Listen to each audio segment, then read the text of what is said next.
এই পাহাড়, এই নদী, এই নীরবতা, এই যেন প্রকৃতির আঁকা এক জীবন্ত ছবি।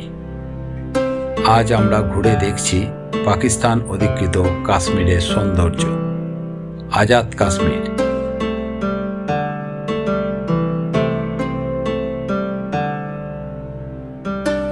নীলম ভ্যালি আর হঞ্জা ভ্যালি। এখানকার মানুষ সরল, মন ভরা হাসি, নারীদের সৌন্দর্যের রহস্য লুকিয়ে আছে